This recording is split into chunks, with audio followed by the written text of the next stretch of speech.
सबों को happy independence day. जय हिंद, जय भारत। दोस्तों, मैं अमित कडुल्ला भाई ब्लॉग्स यूट्यूब चैनल में आप सबों का हार्दिक हार्दिक स्वागत है। दोस्तों, आज का वीडियो भी बहुत ही खास होने वाला है क्योंकि आज है इंडिपेंडेंस डे और 15 अगस्त। तो आज जो कुछ भी होने वाला है उसको मैं आज इस ब्लॉग में आप लोगों को दिखाऊंगा, तो आप लोग लाइन में बने रहिए और चलिए हमारे साथ। नेताजी सुभाष चंद्र बोस की जय। नेताजी सुभाष चंद्र बोस की जय। महात्मा गांधी की जय। महात्मा गांधी की जय। डॉक्टर राजेंद्र प्रसाद की जय। डॉक्टर राजेंद्र प्रसाद की जय। वीर बिरसा मुंडा की जय। वीर बिरसा मुंडा की जय। स्वतंत्रता अमर रहे। स्वतंत्रता अमर रहे। जय जवान जय किसान। जय जवान जय किसान। से निवेदन करूंगा कि हमारे आज के इस स्वतंत्रता दिवस समारोह में आमंत्रित मुख्य अतिथि Paris chairman reverend N Kadole जी को अगुवाई करेंगे। स्वागत का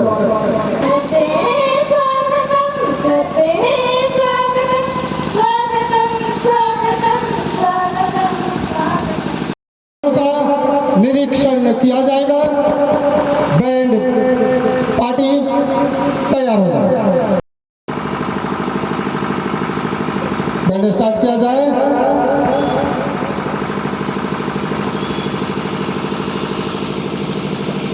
बैंड स्टार्ट।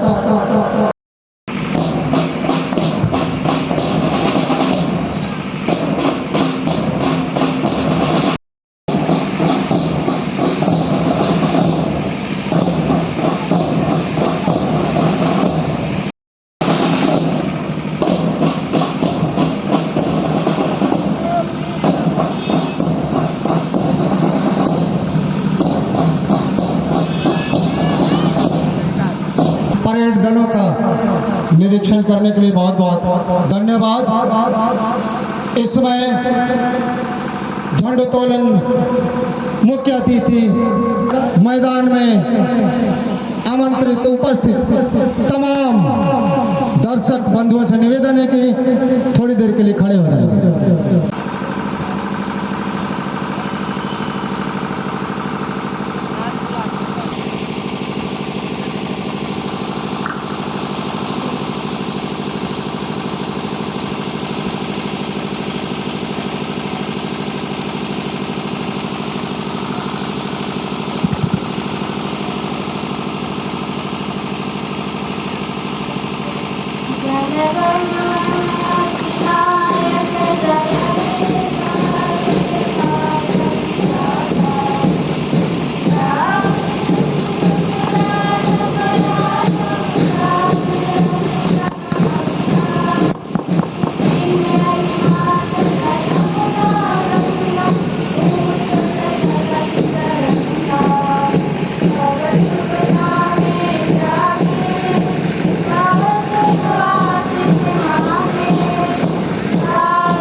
मुख्य अतिथि महोदय को बहुत बहुत धन्यवाद। इस समय विभिन्न विद्यालय के परेड दलों के द्वारा मार्च पास किया जाएगा।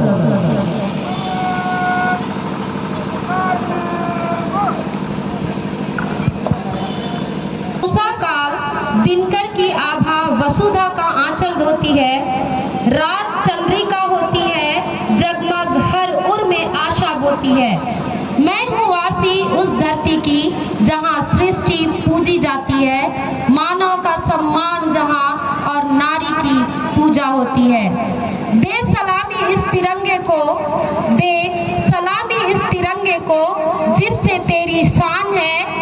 सर हमेशा ऊंचा रखना इसका जब तक तुझ में जान है। आज एक नई राह, एक नए संकल्प और नए सामर्थ्य के साथ कदम बढ़ाने का अवसर है। यह देश कृतज्ञ है मंगल पांडे, तात्या टोपे, रानी लक्ष्मीबाई, हजरत बेगम, भगत सिंह, राजगुरु, सुखदेव जैसे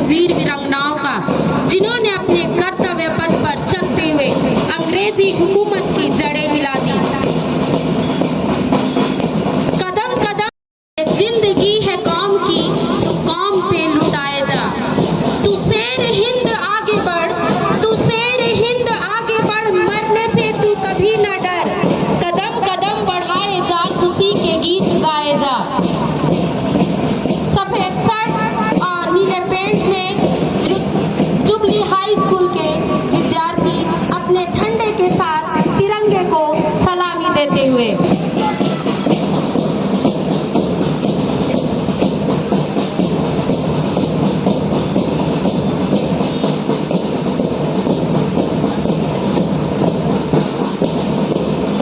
नए पीढ़ी पर आज काम करेंगे तो कल आगाज आएगा।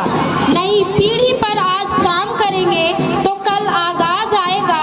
तभी तो देश का हर एक बच्चा बच्चा अपनी हुनर का इंकलाब लाएगा। ना पूछो जमाने को क्या हमारी कहानी है, ना पूछो जमाने को क्या हमारी कहानी है। हमारी पहचान तो सिर्फ ये है, हम हिंदुस्तानी है। आसमानी नीले शर्ट और काले पैंट के साथ अपने झंडे के साथ तिरंगे को सलामी देते हुए लुथेरान इंटर कॉलेज के विद्यार्थी और गुलाबी सलवार कमीज पर छात्राएं तिरंगे झंडे को सलामी देते हुए।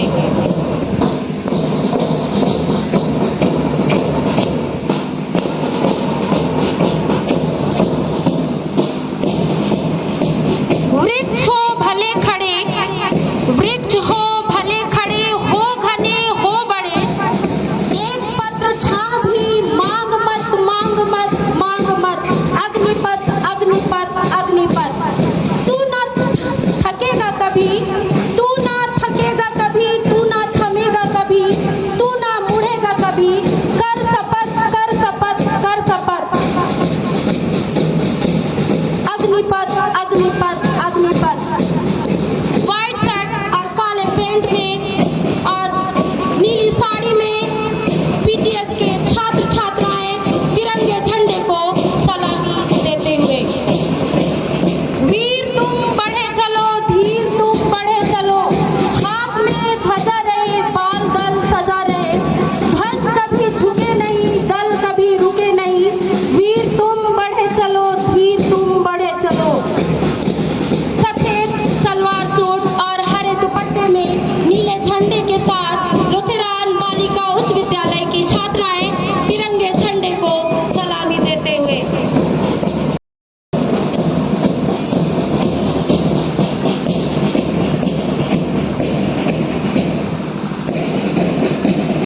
सदा याद रहेगा, भारत की फजाओं को सदा याद रहेगा। आजाद था, आजाद हूँ, आजाद रहूंगा। सफेद शर्ट और हरे स्कर्ट के साथ अपने हरे झंडे के साथ तिरंगे झंडे को सलामी देते हुए लुथेरान बालिका मध्य विद्यालय की छात्राएं। अंग्रेजी हुकूमत की ईंट से ईंट बजा दी, अंग्रेजी हुकूमत की ईंट से ईंट बजा दी। कभी दासी तो कभी रानी बन गई, कभी समर्पण कई मर्दानी बन गई। हर किरदार और रिश्ते निभाने में कुशल है स्त्री, जो दुनिया में घर घर की कहानी बन गई। अपनी यही रोशनी के साथ लुथेरान बालिका मध्य विद्यालय की नन्ही नन्ही बच्चियां अपने नन्हे कदमों के साथ आगे बढ़ते हुए परेड दलों को, झंडे को, हमारे राष्ट्रीय तिरंगे को सलामी देते हुए मार्च पास करने के लिए बहुत बहुत धन्यवाद। दिया गया है कि भारत कृषि प्रधान देश है, भारत कृषि प्रधान देश है और कृषि प्रधान देश के हम नागरिक है। बड़े गर्व की बात है, बड़ी खुशी की बात है। हमारा देश अन्न उपजाने वाला देश है, कृषि प्रधान। इसी के साथ इस धरती को सभी ने एक मां का दर्जा दिया है। इसलिए ये धरती मां सबके लिए, हिंदू हो, मुसलमान हो, सिख हो, ईसाई हो, सबके लिए बिना परमेश्वर की ओर से, प्रकृति की दृष्टि की ओर से सूरज उगता है। कोई दावे के साथ नहीं कर सकता कि सूरज सिर्फ ईसाइयों के लिए उगता है, सूरज सिर्फ हिंदुओं के लिए उगता है, सूरज सिर्फ मुसलमानों के लिए उगता है, सूरज सिर्फ सिखों के लिए, सूरज सिर्फ करने वालों के लिए उगता है। दावे के साथ कोई नहीं कर सकता, कोई दलाल ऐसे नहीं है कि प्रकृति आप किया। ये हमारे लिए बड़े खुशी की बात है। इसीलिए तब आज हम कहते हैं हिंदू मुसलमान सिख ईसाई हम सब हैं भाई भाई। राष्ट्रपिता महात्मा गांधी की, पंडित जवाहरलाल नेहरू की, पंडित जवाहरलाल नेहरू की, डॉक्टर राजेंद्र प्रसाद की, डॉक्टर राजेंद्र प्रसाद की, सुभाष चंद्र बोस की, सुभाष चंद्र बोस, भगत सिंह की, भगत सिंह की, वीर बिरसा मुंडा की, वीर बिरसा मुंडा, तमाम स्वतंत्रता सेनानियों की, तमाम स्वतंत्रता सेनानियों की स्वतंत्रता दिवस, स्वतंत्रता दिवस, स्वतंत्रता दिवस। जय हिंद, जय हिंद, जय हिंद, जय भारत। धन्यवाद। जोरदार। पुलिस ने छात्रों को लाठीचार्ज में घायल किया। छात्रों के साथ अपमानजनक व्यवहार भी किया, जिसके विरोध में छात्र छात्राओं ने फिर उग्र प्रदर्शन किए। छात्रों की एक मतवाली टोली पटना सेक्रेटेरिएट के सामने जुलूस लेकर पहुंची। सभी अपनी जान हथेली पर लिए आजादी के नशे में चूर।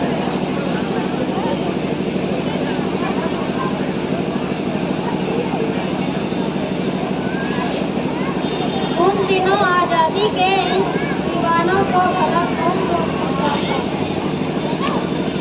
अजीब मस्ती छाई थी उन पर। उधर अंग्रेज अफसर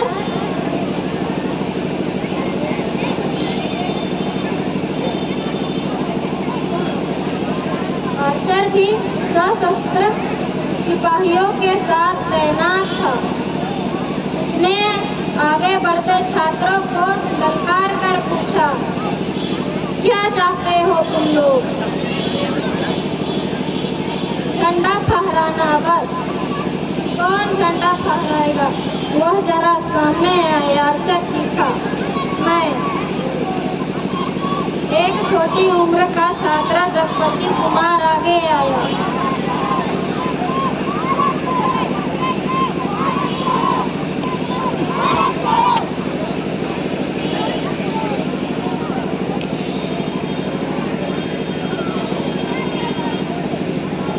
हाँ तो दोस्तों, इस तरह से आप देख रहे हैं सन 1942 की जो घटना थी, भारत छोड़ो आंदोलन।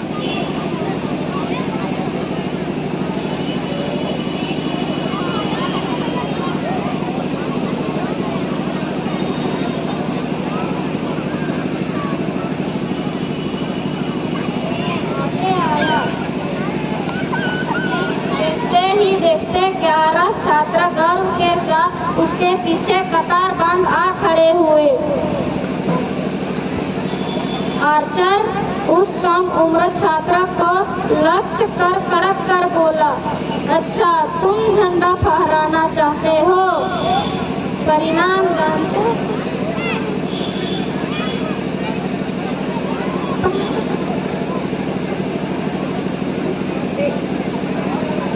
परिणाम जानते हो? जानता हूँ। आपको जो करना है करे, हमें जो करना है करके जाएंगे। तो चलो सीना खोल लो। और आर्चर के यह कहने के साथ ही वह छात्र अपना सीना खोल एक कदम आगे बढ़ आया। आर्चर उसके साहस की कदर नहीं कर पाया। गुस्से से भर उसने हुक्म दे दिया, गोली चलाओ। और धाएं धाएं उसी क्षण देखते देखते 11 की कतार हाँ तो इस तरह से अंग्रेजों ने गोली मारकर एक एक लोगों को गिरा दिया है। गोलियों की बौछार गिरते गए। एक अद्भुत रूप में भयानक दृश्य उपस्थित हो गया। पीछे खड़ी जनता ने भी उन्हें नहीं हटाया। घटना स्थल पर डटी रही और वंदे मातरम का जयघोष करती रही।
उसने टीका देखकर तुरंत पहचान लिया और हाथों में हथकड़ियां डाल दी और चंद्रशेखर की हवालात में बंद कर दिया गया। अगले दिन उन्हें मजिस्ट्रेट के सामने पेश किया गया। मजिस्ट्रेट ने चंद्रशेखर से पूछा, तुम्हारा नाम क्या है? आजाद। पिता का नाम बताओ? स्वतंत्र। मजिस्ट्रेट ने तीसरा सवाल किया, तुम्हारा घर कहाँ है? जेल खाना। जल्लाद को बुलाकर मजिस्ट्रेट ने उससे आज्ञा दी कि चंद्रशेखर के बदन पर 15 वेद लगाया जाए। आदेश का पालन आरंभ हुआ। जल्लाद ने वेद से भींगा वेद चंद्रशेखर की पीठ पर सटाक से दे मारा। वेद की आवाज के साथ ही चंद्रशेखर के मुंह से जयघोष हुआ, भारत माता की जय। चंद्रशेखर आजाद के बदन पर वेद लगते जा रहे थे और जख्मों से रक्त बह रहा था।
छुआ लोग इधर देखो।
संघर्ष को दिखाया जा रहा है, जो अपने देश की आज़ादी के लिए अंग्रेजों का पुरजोर विरोध किया।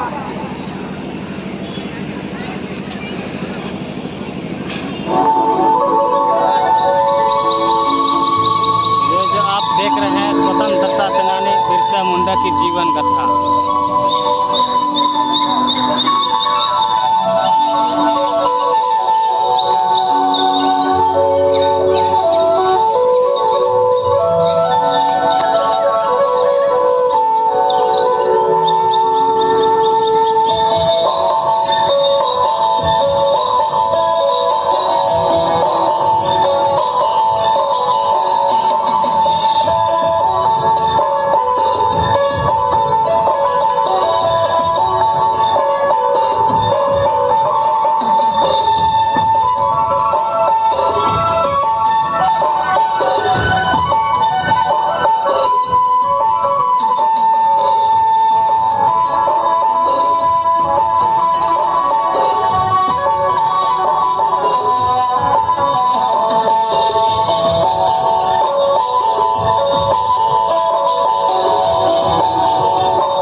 देख रहे हैं स्वतंत्रता सेनानी बिरसा मुंडा की जीवन कथा।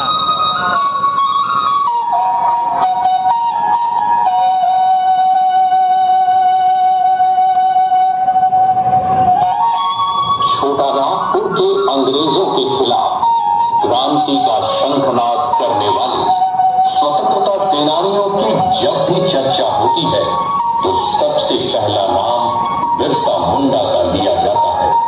बिरसा मुंडा झारखंड के इतिहास में एक बहुत ही महत्वपूर्ण नाम है।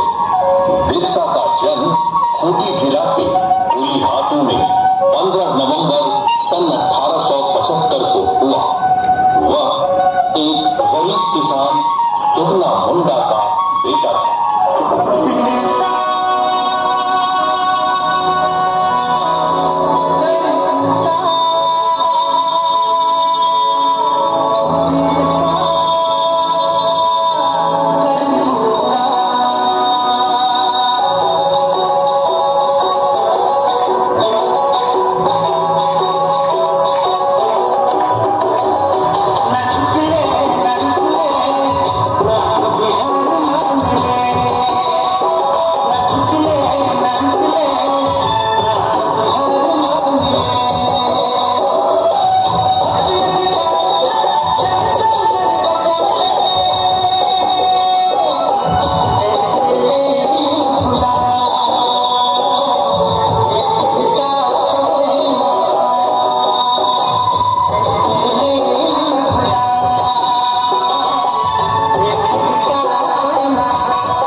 मामा ने सलका के स्कूल में दाखिला दिला दिया। वहां के एक शिक्षक बच्चों में काफी रुचि लेते थे और पढ़ाई के साथ साथ धार्मिक और शारीरिक शिक्षा भी देते थे। बिरसा ने चाईबासा मिशन स्कूल से उच्च प्राथमिक शिक्षा हासिल की थी।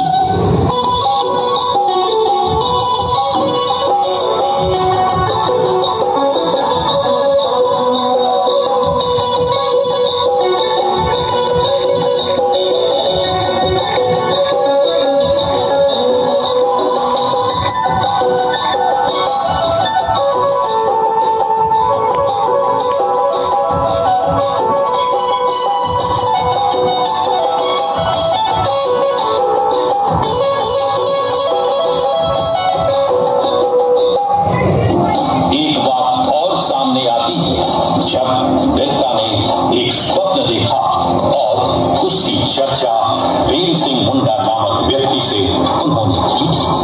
उनके मुताबिक स्वप्न में उन्हें दिव्य दर्शन हुए और उनके अंदर किसी शक्ति का प्रसार हुआ। लोगों ने यह अनुभव किया कि बिरसा के अंदर अलौकिक शक्तियां आ गई हैं। वे प्रार्थना करते, प्रवचन सुनते। महामारी और चेचक के समय बिरसा ने गांव-गांव जाकर लोगों की खूब सेवा की। ग्रामीणों के मन में बिरसा के प्रति और भक्ति जागी।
रांची जेल के अपने प्रवास के दौरान ही बिरसा मुंडा की मृत्यु 9 जून 1900 ईस्वी को कर लें ताकि हमारे और भी जो दर्शक हैं जो पीछे बैठे हुए हैं उनको भी इस झांकियों का आनंद ले सकें।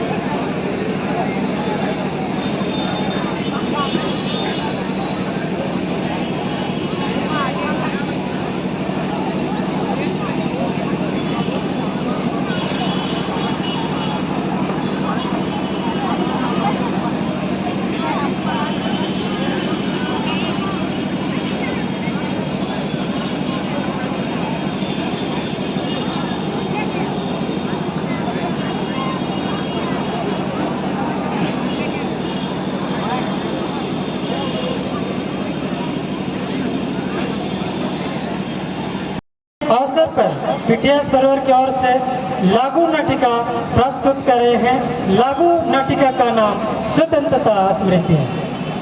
डॉक्टर राजेंद्र प्रसाद की अध्यक्षता में दिल्ली स्थित वायसराय हॉल में स्वतंत्रता की बैठक 14 अगस्त 1947 को सभाध्यक्ष डॉक्टर राजेंद्र प्रसाद की अध्यक्षता में रात्रि 11 बजे से प्रारंभ की।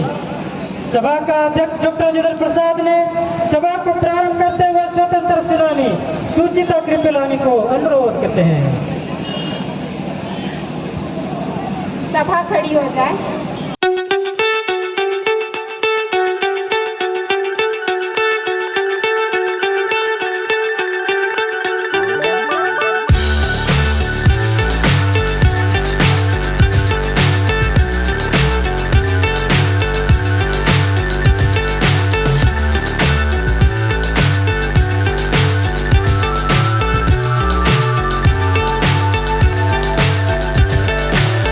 So high I'm hypnotized. What's up is down. शुभ्र ज्योत्स्नां पुलकितयामिनीं फुल्लकुसुमित द्रुमदल शोभिनीं सुभाषिणीं सुमधुरे भाषिणीं सुखदां वरदां मातरं वन्दे मातरम् वन्दे मातरम् वन्दे मातरम्। इसके बाद सभा के अध्यक्ष डॉक्टर राजेंद्र प्रसाद ने डॉक्टर सर्वपल्ली राधाकृष्णन को ऐतिहासिक बैठक में भाषण देने के लिए अनुरोध किया। स्वराज एक ऐसा सहनशील प्रकृति का विकास है जो हर इंसान में ईश्वर का रूप दिखता है। असहनशीलता हमारे विकास की सबसे बड़ी शत्रु, एक दूसरे के विचारों के प्रति सक्षमशीलता एकमात्र स्वीकार्य रास्ता है। आदिवासी भारत की आजादी की लड़ाई में हीरोवल दस्त रहे जयपाल सिंह मुंडा ने 19 दिसंबर 1946 ईस्वी के बातों की याद दिलाते हुए पंडित जवाहरलाल नेहरू की ओर देश प्रस्ताव का समर्थन करते हुए जयपाल सिंह मुंडा ने कहा, हम एक जंगली और एक आदिवासी होने के नाते संकल्प की जटिलताओं में हमारी कोई विशेष दिलचस्प नहीं है, लेकिन हमारे समुदाय का कॉमन सेंस कहता है कि हर किसी ने आजादी के लिए संघर्ष की राह पर एक साथ मार्च किया है। मैं सभा को कहना चाहूंगा कि अगर कोई इस देश में सबसे ज्यादा दुर्व्यवहार का शिकार हुआ है तो वो हमारे आदिवासी लोग हैं। इसलिए हजारों सालों से उपेक्षा हुई है और उनके साथ अपमानजनक व्यवहार हुआ है। इसके बाद पंडित जवाहरलाल नेहरू ने अपने संबोधन भाषण में कहा, अब समय आ गया है जब हमें अपनी प्रतिज्ञा को पूरी करना चाहिए। आधी रात के इस पहाड़ में जब दुनिया सो रही है, भारत अपने जीवन और आजादी के लिए उठेगा। हमारा एक मौका आया है जो इतिहास में बहुत मुश्किल से आता है। वह यह मौका है जब हम पुराने से नए युग में कदम रखेंगे। इसके बाद 15 अगस्त 1947 को हमारा देश स्वतंत्र हो जाएगा और हमारा देश अखंडता के साथ बनेगा। तब राष्ट्रपिता महात्मा गांधी ने सभा को संबोधित करते हुए कहा, कल 15 अगस्त को ब्रिटिश शासन से मुक्त हो जाएगा, लेकिन आज आधी रात को भारत 2 देशों में विभाजित हो जाएगा। कल का दिन खुशी का दिन के साथ दुख का भी दिन होगा। और सभा को आगे बढ़ाते हुए सभा को संबोधित करते हुए सरदार वल्लभ भाई पटेल ने संबोधन भाषण में कहा, यदि हम वास्तविक स्वराज चाहते हैं तो सभी संप्रदाय को एक होना पड़ेगा। इसमें संदेह नहीं कि अंग्रेज जा रहे हैं। नेताजी सुभाष चंद्र बोस ने 12 सितंबर 1944 ईस्वी के बातों को याद दिलाते हुए सभा को संबोधन करते हुए अपना संबोधन भाषण में कहा, अब हमारी आजादी निश्चित है, परंतु बलिदान मांगता है। भारत को किला सरोजिनी नायडू ने इस सभा में अपने बात रखते हुए आग्रह करते हुए अपने संबोधन में क्या कहा, स्वतंत्रता की लड़ाई में बाह्य अक्ष में विश्वासघात और निराशा, एक अक्ष में पाप है। इसके बाद सभा के अध्यक्ष ने सभा में उपस्थित लोगों को अपना संबोधन में कहा, मुबारक हो, देश आजाद हो गया। अतः इसके बाद सभा को समाप्ति करते हुए पंडित जवाहरलाल नेहरू ने कहा,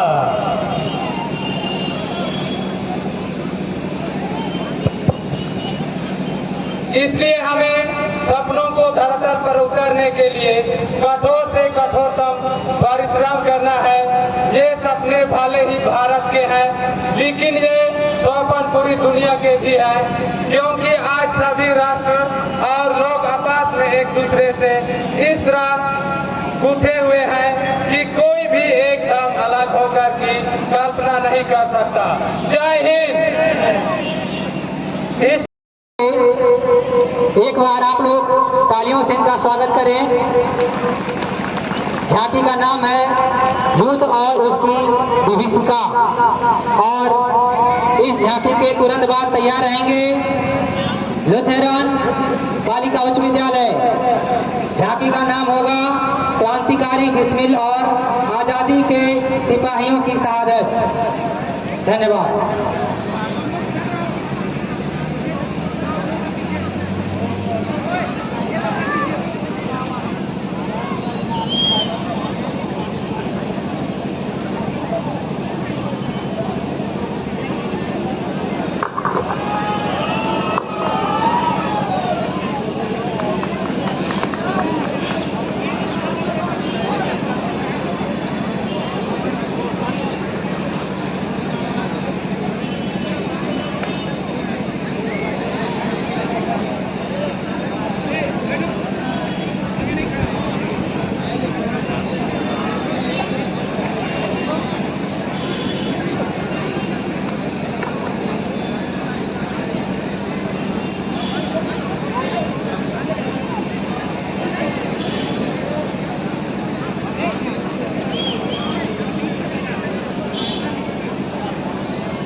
हमारा भारतवर्ष सदा से शांति का समर्थक रहा है, परंतु अपनी आजादी एवं संप्रभुता की रक्षा के लिए हमें दुश्मनों द्वारा थोपे गए अनेक युद्ध भी करनी पड़ी है, जिसमें हम अपने वीर सैनिकों को अदम्य साहस एवं पराक्रम से विजयश्री हासिल की है।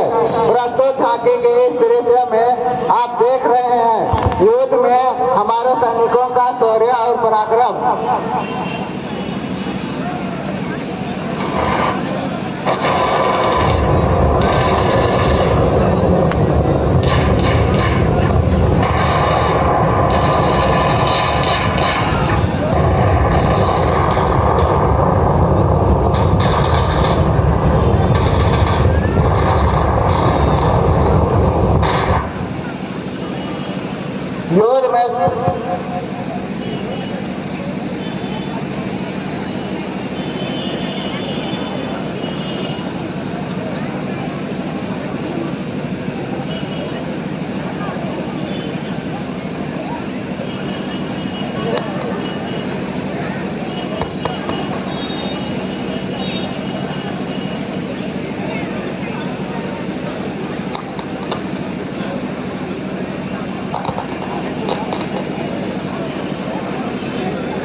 युद्ध में शहीद सैनिकों को सेना मुख्यालय में अंतिम सलामी दी जा रही है।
किसी भी युद्ध समाप्ति के बाद उसकी विविधता का पता चलता है।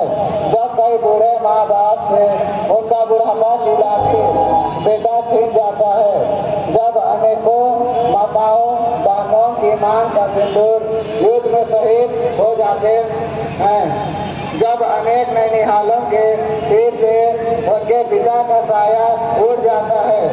इस दृश्य में आप देखेंगे युद्ध के बाद उत्पन्न स्थिति की एक झलक झांकी।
मेरे भाई मेरे हमसाए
जय हिंद।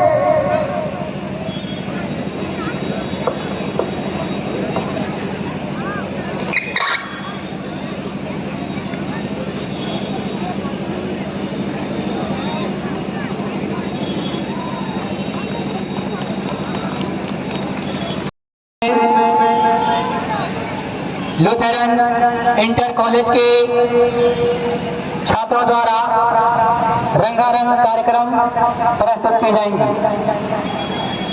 तो आप लोग कार्यक्रम का आनंद लीजिए और हौसला बढ़ाने के लिए तालियों से इनका स्वागत करेंगे। धन्यवाद। काकोरी कांड और क्रांतिकारी बिस्मिल और आज़ादी के सिपाहियों की शहादत। भारत के स्वाधीनता आंदोलन में काकोरी कांड एक महत्वपूर्ण घटना रही। 1922 में महात्मा गांधी द्वारा चलाए गए असहयोग आंदोलन अपने चरम पर था कि तभी गोरखपुर जिले के चौरा चौरी में एक घटना हुई।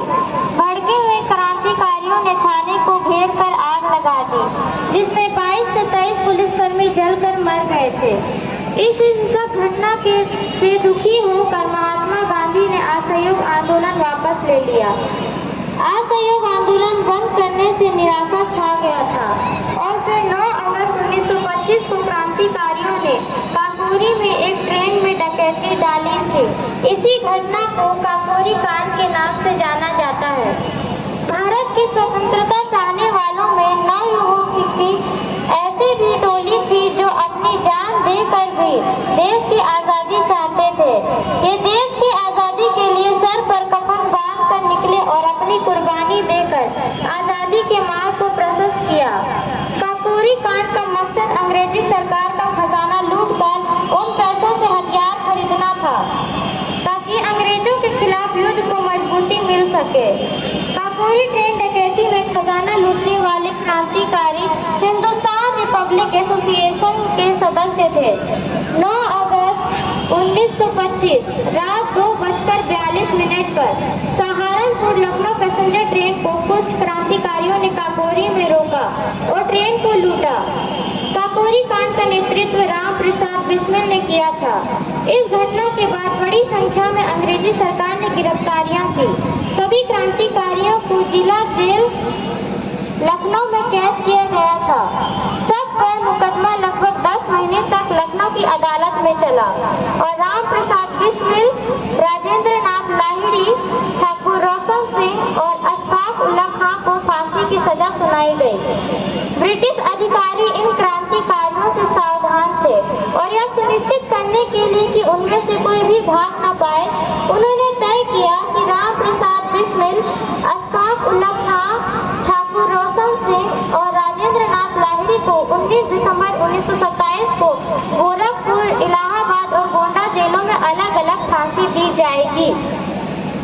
हम आपके सामने प्रस्तुत करने जा रहे हैं ऐसी ही 9 युवकों की झांकी जिन्होंने मात्र 28 वर्ष की उम्र में देश की आज़ादी के लिए हंसते हंसते फांसी के फंदे पर झूल गए।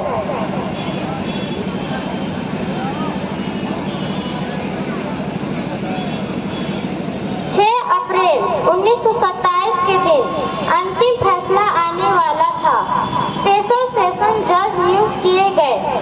हिंदुस्तानियों से बेहद नफरत करने वाला तथा न्याय का गला घोटने में मशहूर AHDB हैमिल्टन ICS को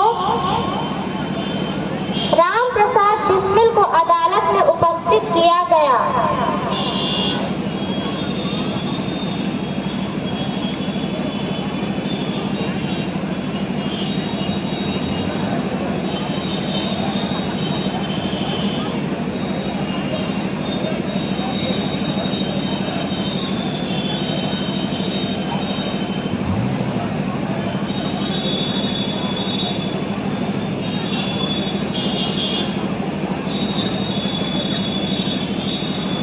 जज हैमिल्टन ने फैसला सुनाते हुए कहा, काकोरी ट्रेन डकैती के अभियुक्त राम प्रसाद बिस्मिल को धारा 121A के तहत आजीवन काला पानी और धारा 396 के तहत फांसी की सजा दी जाती है।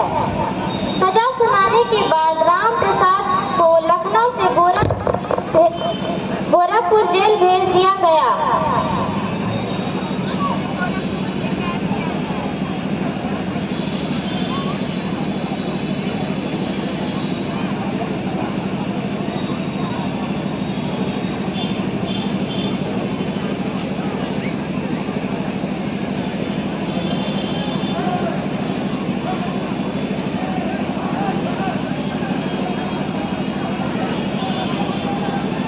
फांसी की तारीख निश्चित की गई 19 दिसंबर 1927।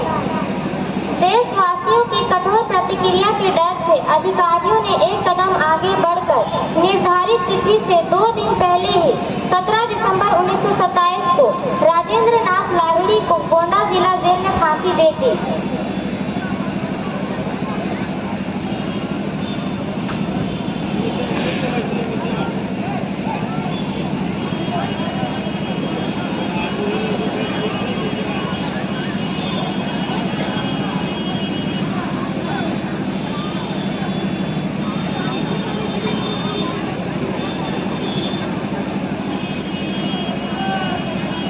उनके अंतिम शब्द थे, हमारी मृत्यु व्यर्थ नहीं जाएगी।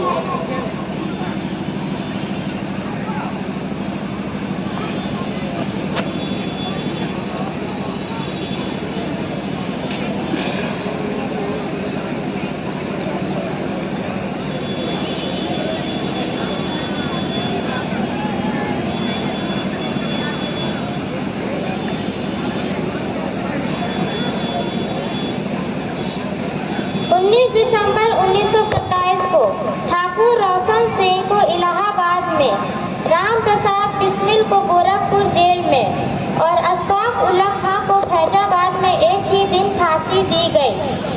दिन था 19 दिसंबर 1927।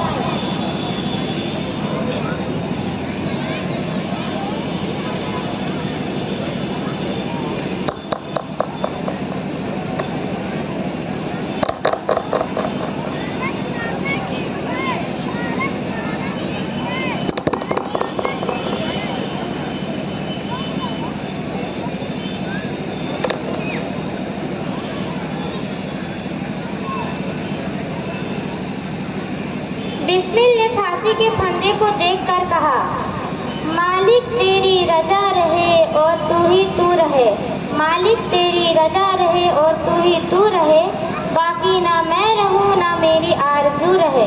जब तक कि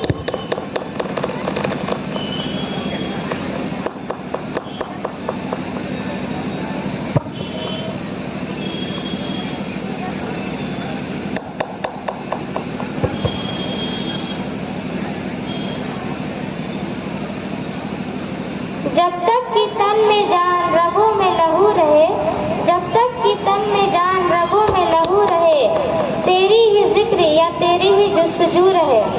फिर उन्होंने आगे बढ़ जोर से कहा, मैं ब्रिटिश साम्राज्य का विनाश चाहता हूँ। ब्रिटिश हुकूमत की आंखों में आंखें डालकर कहा, सरफरोशी की तमन्ना अब हमारे दिल में है, देखना है जोर कितना बाजुए कातिल में है। उसने फांसी के फंदे को चूमा और अपने गले में डालकर हंसते हंसते झूल गए। काकोरी कांड के तीसरे शहीद थे ठाकुर रोशन सिंह। ठाकुर रोशन सिंह को इलाहाबाद में फांसी दी गई। उन्होंने अपने मित्र को पत्र लिखते हुए कहा था, हमारे शास्त्रों में लिखा है, जो आदमी धर्म युद्ध में प्राण देता है उसकी वही गति होती है जो जंगल में रहकर तपस्या करने वालों की।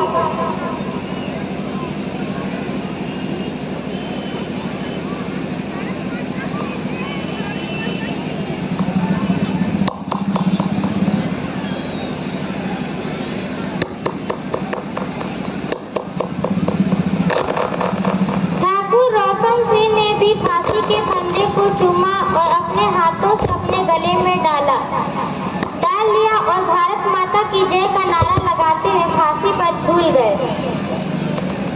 काकोरी कांड के चौथे शहीद थे अशफाक उल्ला खां। उन्हें फैजाबाद में फांसी दी गई।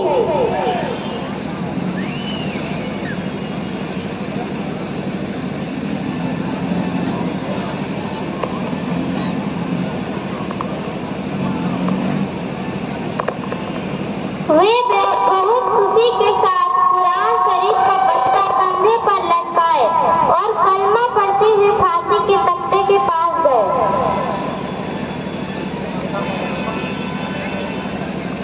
तख्ते पर चढ़कर उन्होंने फांसी को चूमा और अंतिम गीत गाया। तंग आकर हम भी उनके जुल्म से बेदार से चल दिए सुए अदम जिंदाने फैजाबाद से। हिंदुस्तान की शान है अस्फाक और बिस्मिल, उस कौम को बेड़ी कोई पहना नहीं सकता जिस कौम पर कुर्बान है अस्फाक और बिस्मिल। जिसकी हर एक धुन है मिल्त की रागिनी, उस बांसुरी की तान है अस्फाक और बिस्मिल। अस्फाक और बिस्मिल है मुसलमान में हिंदू, हिंदू में मुसलमान है अस्फाक और बिस्मिल।